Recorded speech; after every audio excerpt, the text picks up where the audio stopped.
Hola a todos, hoy tenemos como invitado a Carlos Granés, que es gran especialista en Vargas Llosa. De hecho, está preparando una edición en 5 volúmenes de la obra periodística de Mario Vargas Llosa. Gracias por estar con el Club Tocqueville. Muchas gracias a ti. Y yo quería preguntarle, cuando somos conscientes del viraje de la evolución ideológica de Vargas Llosa, pero quería profundizar un poco en esa primera etapa. Cuando Vargas Llosa era socialista, ¿en qué creía exactamente? Bueno, en esa época, buena parte de los intelectuales que tenían algún tipo de sensibilidad social y que estaban muy preocupados por las injusticias, las desigualdades, la pobreza en América Latina, pues fácilmente se dejaban ilusionar por las promesas del marxismo, ¿no? De la revolución justiciera que de pronto, de forma rápida, ante la desesperación o ante el estado desesperante de cosas en América Latina, podría solucionar las cosas. Vargas Llosa fue menos marxista que sartreano, digamos que él llegó a Marx a través de Sartre. Y de pronto, cuando estalla la Revolución Cubana, las promesas, tanto sartreanas como marxistas, parecen materializarse en América Latina.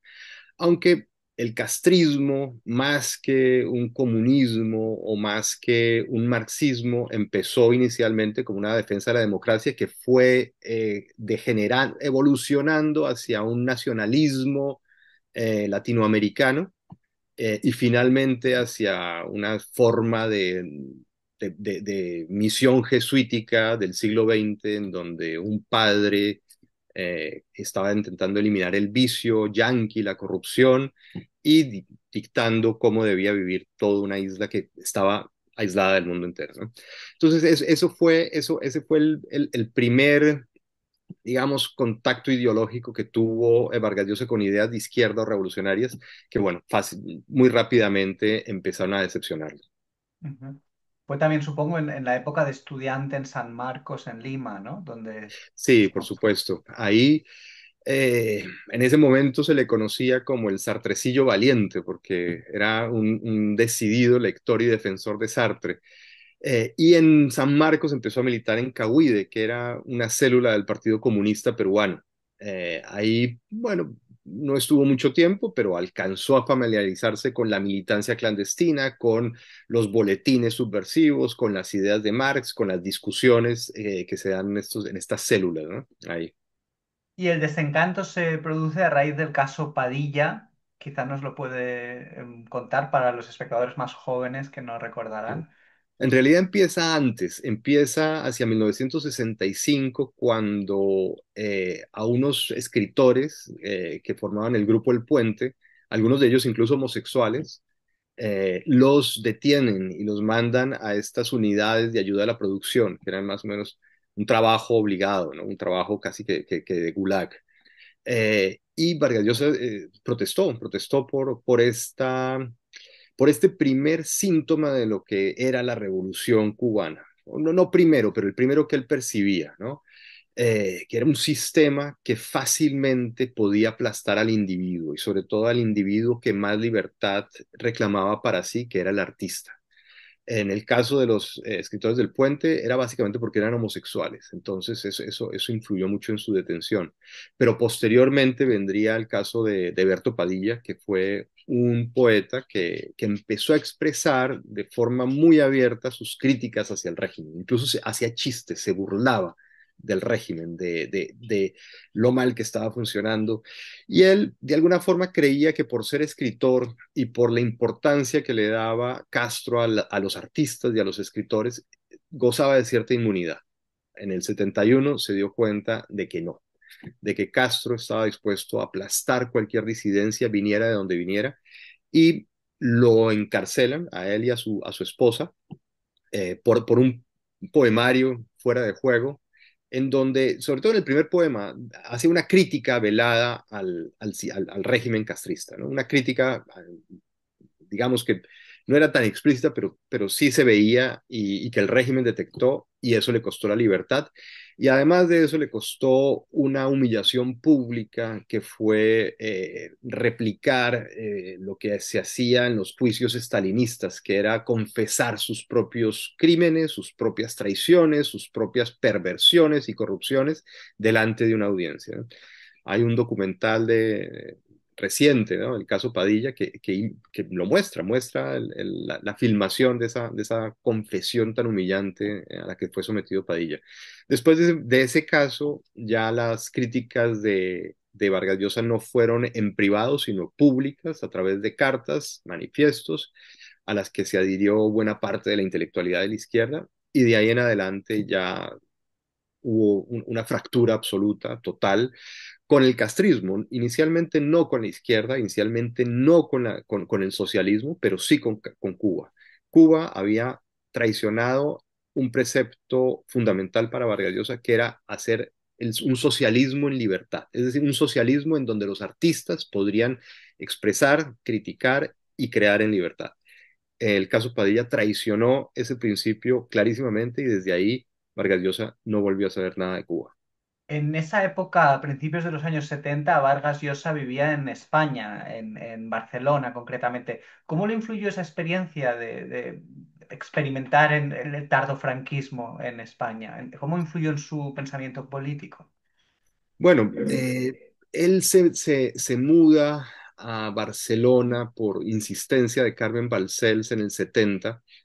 Antes vivía en Londres, y bueno, descubre en Barcelona ese tardofranquismo ya mm, agonizante, ya con muchos espacios para la libertad, sobre todo en Barcelona. Barcelona en ese momento era la ciudad más europeizada, más moderna, más abierta a la cultura, en donde se respiraba ya un clima muy distinto, ¿no? Entonces, viviendo en Barcelona, a pesar de estar bajo el régimen franquista, sentía que estaba en Europa, sentía que estaba en un lugar vivo, creativo, fértil, dinámico y con mucha libertad, es decir, con mucha libertad.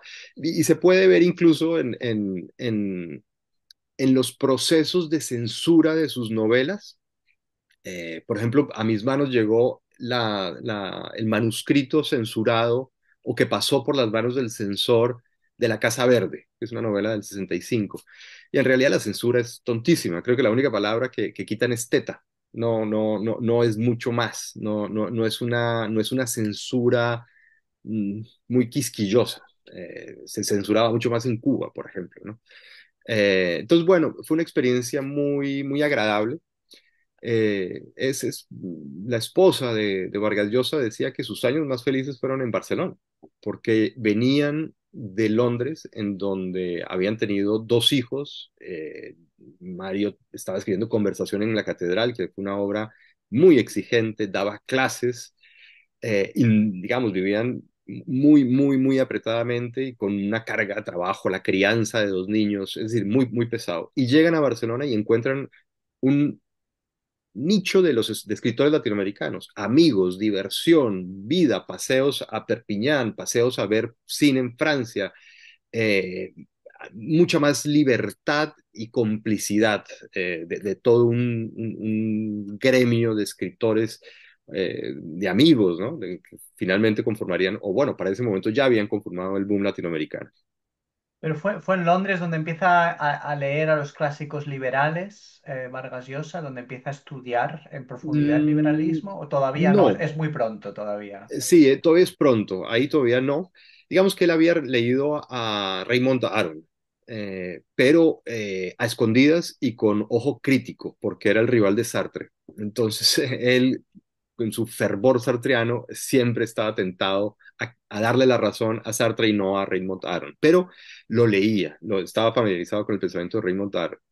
No, su lectura de los autores liberales es posterior. Empieza a mediados de los 70, sobre todo a finales, cuando entra, tiene cierta crisis ideológica, ya descree por completo no solamente del castrismo, sino del marxismo, del socialismo, de Sartre incluso, y empieza a buscar nuevos referentes intelectuales que le permitan llenar ese vacío y poder interpretar intelectualmente el mundo, es decir, interpretar a partir de un sistema de ideas la realidad.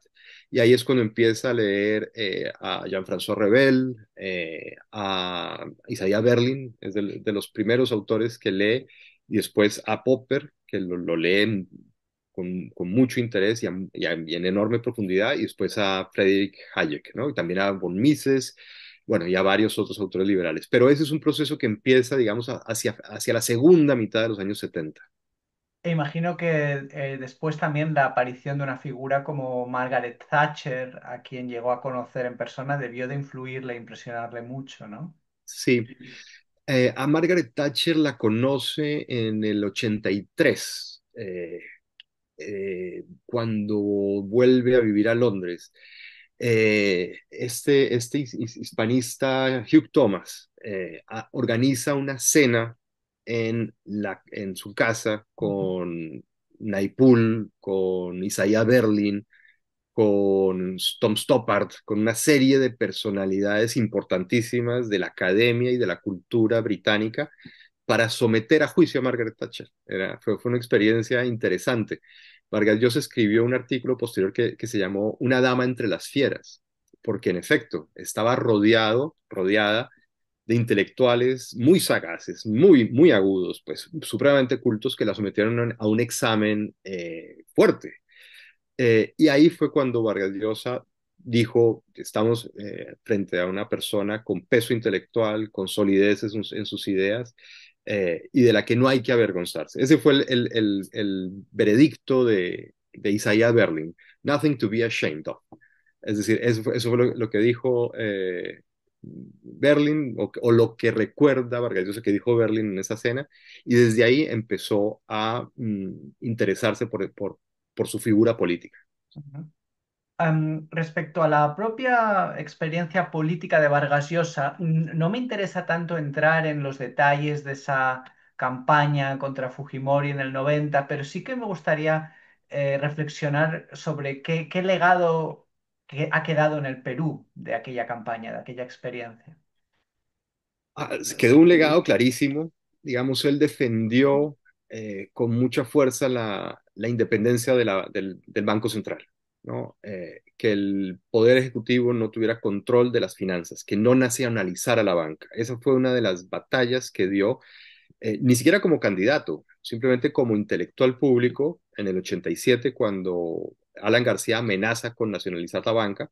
Él da esa pelea que finalmente lo convierte en un referente político y a la postre en un candidato presidencial, pero inicia más bien como una protesta de un intelectual en la prensa, ¿no? No se privatiza la banca, el Banco Central tiene que mantener su autonomía, su independencia, bueno, y eso es un legado que se mantiene hasta el día de hoy, eh, tanto así que es básicamente lo que ha permitido que la economía de Perú no entre en el caos en el que sí ha entrado su política. Es curiosísimo, es un país muy particular porque su política, el nivel de los representantes del pueblo es cada vez peor.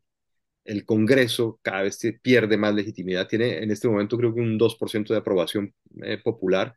Entonces, está muy desprestigiado. Legislan a favor del caos, y uno pensaría que con un sistema político tan desastroso, el país económico también sufriría sus consecuencias. Y sin embargo, no. La economía del Perú va por otro carril gracias a que el Banco Central mantiene esto en orden y no permite que la política interfiera con las políticas monetarias y demás, ¿no? Entonces, ese es el gran legado de Vargas Llosa. Él también desechó o combatió finalmente la idea de que el Perú necesitaba mano dura, un poder vertical que sofocara la anarquía, que pusiera orden, que controlara la delincuencia. Él esa idea la logró controlar o, digamos, derrotar durante un tiempo, pero la política peruana degeneró a tal grado que esas fantasías de mano dura vuelven a estar digamos, sobre la mesa al día de hoy. Ujú, Entonces, bueno, creo que lo que de verdad logró dejar sentado fue la independencia del Banco Central. Una defensa de la democracia, pero también lo mismo. Eso cuajó durante un tiempo, pero ha ido perdiendo vitalidad, creo yo. ujú. Y también me interesa destacar la faceta de Vargas Llosa como intelectual transatlántico, porque así como participó mucho en la vida pública de su país natal, en España era una figura muy reconocida políticamente, públicamente, ¿no? Yo lo recuerdo en actos de Unión, Progreso y Democracia, del Partido Popular, de Ciudadanos. Él obtuvo la nacionalidad española a principios de los 90. ¿Puede hablarnos un poco de esa faceta también de la relación de Vargas Llosa con España en cuanto a lo político? Sí, Vargas Llosa es uno de los, o quizás el último, de los cosmopolitas latinoamericanos, ¿no? De estos intelectuales que, a pesar de venir de un lugar del mundo que no tiene mucho protagonismo en el orden global, han sentido enorme curiosidad por lo que pasa en las cuatro esquinas del mundo y se han formado para poder opinar con criterio de problemas globales, ¿no? Además, Vargas Llosa viajó por todo el mundo. Fue una persona que realmente tuvo una experiencia de primera mano de realidades muy lejanas a la suya, ¿no? En el Medio Oriente, en África, en Inglaterra, en Irlanda, es decir, En Filipinas también. Sí, exactamente. sí, sí. Él recorrió los conflictos de su tiempo, los vivió como reportero, como intelectual. Entonces, realmente se convirtió en una voz que autorizada para poder intervenir en debates globales, ¿no? En debates públicos globales. Y por supuesto, España fue siempre su segunda casa. Primero, su segunda casa fue París, pero con el tiempo fue España su segunda casa. Y fue un país que, bueno, quiso muchísimo, por cuyo destino se preocupó de manera vital, se involucró muchísimo en los debates españoles y dado su prestigio intelectual, siendo prácticamente el único intelectual, uno de los pocos intelectuales hablar en español que era oído en el mundo entero, pues se convirtió en una voz relevante en España, por supuesto. Ujú. Y en este sentido, Vargas Llosa tuvo un papel muy destacado en el año 2017 en el contexto del movimiento secesionista en Cataluña, porque él participó en la gran manifestación por la unidad de España, incluso pronunció un discurso contra el nacionalismo catalán. Hablamos de un hombre que había vivido en los 75 años en Barcelona, que escribió un ensayo que ayudó a promover en el mundo el Tirán lo Blanc, el gran clásico valenciano. Es decir, no se le puede acusar de ignorante o desconocedor de la cultura catalana, pero él criticó con mucha dureza el nacionalismo catalán y a su vez fue muy criticado por los nacionalistas. Quería que nos hablara de este tema, de la posición de Vargas Llosa frente al nacionalismo, no solo el catalán, cualquier tipo de nacionalismo. ¿Dónde viene esas ideas de, digamos, de percibir el nacionalismo como una de las principales amenazas a la libertad? Bueno, pues es que el nacionalismo es el gran problema latinoamericano. En Latinoamérica se habla de marxismo, se habla de peronismo, se habla de priismo, se habla de aprismo, se habla de cualquier cantidad de ideologías, pero en realidad todo es nacionalismo. La única ideología que realmente mueve pasiones o donde desembocan todas las siglas de cualquier partido, de cualquier proyecto político, es el nacionalismo. El peronismo es nacionalismo, el castrismo es nacionalismo, el priismo es nacionalismo.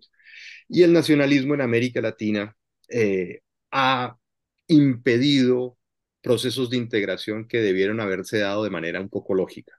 En el caso del Perú, este problema se vive con especial dramatismo porque su vecino inmediato, que es Chile, eh, carga, digamos, o sea, convierte en la bestia negra de la historia peruana por la Guerra del Pacífico. Y digamos que la primera manifestación pública de Vargas Llosa en contra del nacionalismo la da hacia el año 79 en una declaración conjunta con Jorge Edwards, si no recuerdo mal, para decir, ya dejemos la pelea entre Perú y Chile. Esto no lleva a ningún lado, esto solamente impide el desarrollo de la región, ¿no? Y si hay algo que molestaba a Vargas Llosa del nacionalismo, es que se podía convertir en una máquina que aplastaba al individuo. Es decir, que le imponía una ideología, una forma de pensar, unas metas, unas causas que podían ir totalmente en contra de lo que una persona libre podía escoger y desear para su propia vida, ¿no? Es verdad que las nacionalidades nos dan referentes, símbolos, mitos de origen que nos permiten forjar un sentido de comunidad. Pero cuando esto se endurece y se hace algo rígido y se convierte en un mantra que todo individuo o todo ciudadano debe asimilar ciegamente, sin posibilidad de crítica, se convierte en una trampa liberticida. Eso lo vio Vargas Llosa clarísimo. Los ensayos de Isaiah Berlin le ayudaron a verlo primero, después la defensa de Karl Popper, la sociedad abierta, lo ratificaron esa convicción y eso lo convirtió muy rápidamente en un crítico impenitente del nacionalismo del catalán, del vasco, del peruano, del latinoamericano, de cualquier forma de nacionalismo o de cualquier forma de estas ficciones que intentan atrapar y manipular al individuo para convertirlo en un peón de causas superiores. Eso es Ujú, lo que a él realmente lo molestaba, ¿no? Lo enervaba, ujú, lo que abominaba, porque para él la realidad humana básica era el individuo moderno, el individuo autónomo que, acorde con sus vocaciones, deseos, inclinaciones, es capaz de trazar un destino para su vida, ojalá con el mínimo de interferencias, ¿no? Y la nación puede convertirse en la mayor interferencia cuando un caudillo, un líder populista, una masa obligan a que el individuo se pliegue o se vaya, ¿no? Entonces, eso es de verdad lo que él más pudo haber detestado, lo que vio como una peor amenaza para la libertad individual y por eso lo criticó con tanta vehemencia. Ha usado usted el adjetivo populista. ¿Puede hablarnos un poco más de la posición de Vargas Llosa, quizá en sus últimos años, frente a las derivas populistas, tanto por la izquierda como por la derecha en las democracias actuales? Sí, es que el populismo también es otra de las plagas latinoamericanas. A partir de 1945 fue la derecha fascista, la derecha nacionalista, clerofascista, la que tuvo que reciclarse en demócratas e incursionar en los sistemas electorales, el juego con las urnas y demás. Y a partir del 89 fue lo mismo, pero con la izquierda. La izquierda, los guerrilleros tuvieron que dejar las armas, los revolucionarios tuvieron que metamorfosearse en demócratas, pero ¿qué ocurrió en ambos casos? Y es que simplemente fue un cambio estético, cambió la fachada. Ninguno, ni los de derecha en el 45, ni los de izquierda en el 89, se hicieron verdaderos demócratas. Simplemente se dieron cuenta de que no tenían otra alternativa que jugar al juego de la democracia. Entonces recurrieron a las tácticas del populismo que se inventó en su gran mayoría Perón, que es eh, hacerse muy popular con reivindicaciones sociales, ojalá contactando a los sindicatos, a la clase trabajadora, ojalá teniendo algún tipo de poder que permita dar dádivas y crear clientelas. Y una vez se ganan unas elecciones, empezar a encontrar cualquier triquiñuela legal para cargarse al Poder Judicial. Esa es la fórmula del peronismo. Y una vez el Poder Judicial está cooptado, descabezado, plantear una reforma de la Constitución, una asamblea constituyente. Y ahí el primer artículo que se cambia es el que prohíbe la reelección. Entonces ya un caudillo que tiene en su poder el legislativo, el ejecutivo y el judicial y una constitución hecha a su medida, no está gobernando, está cambiando el régimen, está plantando los cimientos de una nueva nación en donde la única alternativa va a ser él mismo, va a ser su ideología, su visión de las cosas, su persona, porque finalmente todo es muy personalista.